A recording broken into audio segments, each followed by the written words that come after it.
Today we're going to talk about how insulation affects airflow in a home, and specifically the issues that we're going to talk about are the basic concept of how insulation works to reduce airflow, what R value means, and how to distinguish between conduction, radiation, and convection as heat transfer mechanisms. How insulation works. The reason we insulate is to reduce heat loss or thermal transfer between spaces. Like when you lift up a real hot cup of water, boiling water. You don't lift it with your bare fingers, you lift it with a hot pad holder.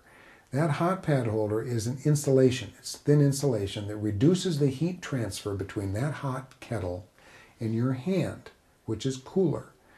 So an understanding what resistance to heat flow is, or R value, the higher the R value, or resistance to heat flow, the better the insulation is. An R19 insulation bat is much better at reducing heat transfer than an R6 insulation bat.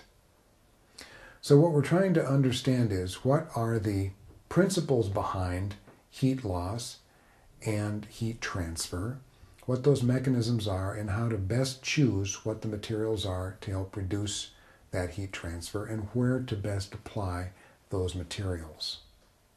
And there are a number of different kinds of insulation, but I wanted to explain to you what the principles were behind what insulation really is.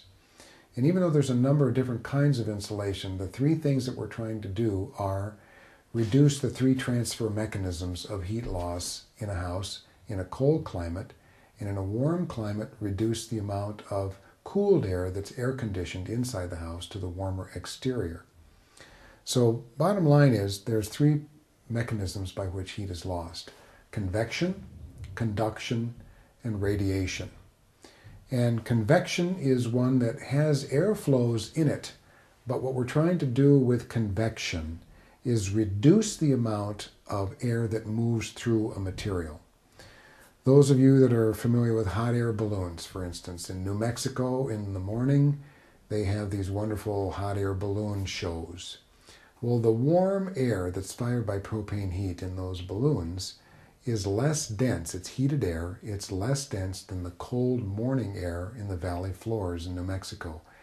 That density differential, warm air rises, cold air dense sinks, allows those hot air balloons to rise in a cold or cooler New Mexico morning.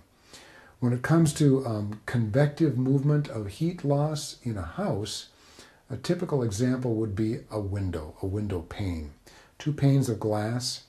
Cold air outside will make the inside air dense and make it fall.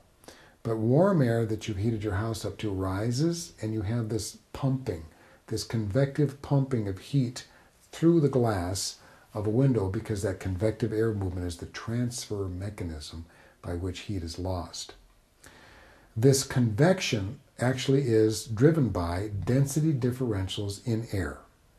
So what insulation does is when you have, for instance, a fiberglass bat like this is actually just mostly air. But what the insulation fibers do is create dead air. And these dead air spaces in here can't convect. They can't move very much. So you're creating basically static air. And static air is what insulation really is. Whether it's fiberglass or mineral fibers, or if it's isocyanurate foam with microscopic bubbles, or extruded polystyrene, tiny bubbles, they're air bubbles. And those air bubbles cannot convect heat through them, and as a result, they create the insulation of the high resistance to heat loss in an envelope of a house. So that's convection. The other transfer mechanism is radiation. And radiative heat losses are really the same sort of principle, except radiation in the spectrum of light and heat. Infrared is a method of allowing heat to radiate from one source to another. And what we try to do to reduce the radiative effects of heat loss are just reflecting it back. That light spectrum is infrared. It's very long waves of light, basically, that you can't see, or in some cases you can with infrared light.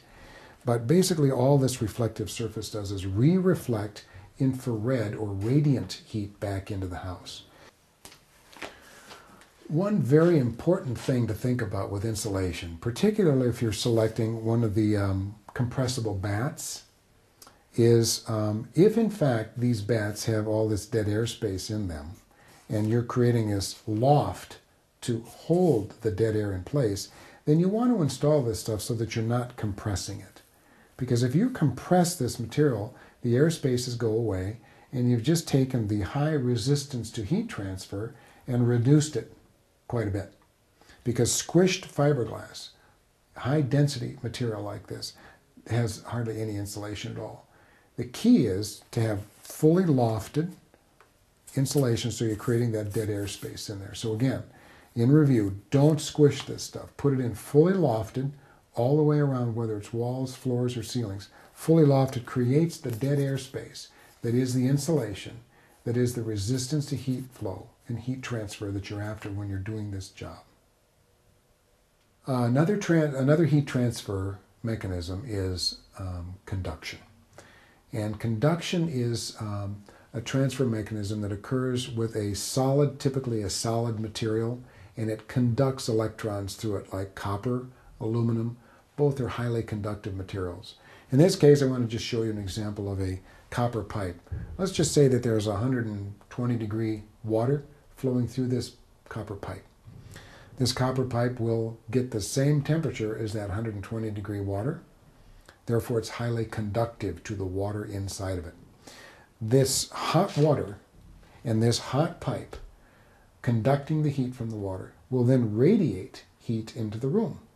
So you've got conduction and radiation both working in this situation.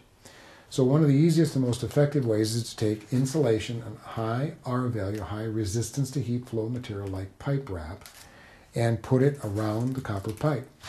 When you do this, you're reducing the radiation losses from this pipe, you're reducing the conductive losses from this pipe, and keeping the heat where you paid to have it belong, which is in the water, in the piping system.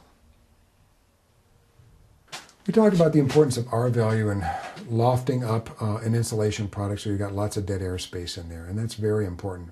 But the other thing, we talked also about compression, and if you were to compress a fiberglass bat or compress insulation, how its R value drops. But it's important to remember the relationship between air leakage and insulation.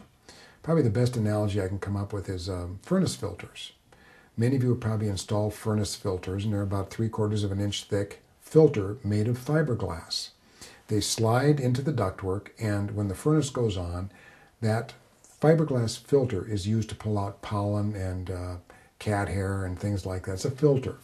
But 400 cubic feet of air a minute or more can move right through that filter as it's trying to circulate heated air in your house.